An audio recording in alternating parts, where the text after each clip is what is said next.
Alright, so welcome back to this channel, my friends.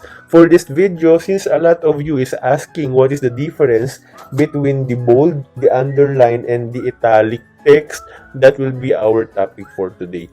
So, based on our Excel sheets here, this is actually our topic on the previous video. So, let's try to have the bold here, the underline here. Don't be confused on their colors, that has nothing to do with our topic for this video, and the italics here, your italic.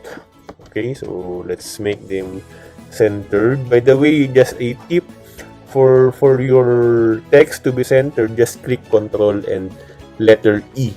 Control E. Or if you don't want to have the shortcut E, you can click this button and this. Okay, so it will now be centered.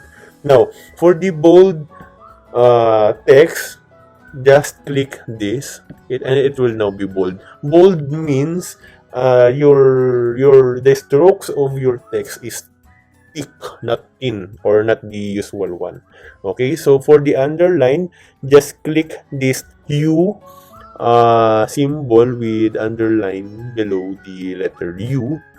So click it, and it will have an underline below, of course, of your text. For the italic, it will be italicized. Just click this I, the diagonal I, for that is the symbol for italic. Just click this, and you will be having the somehow slanted text.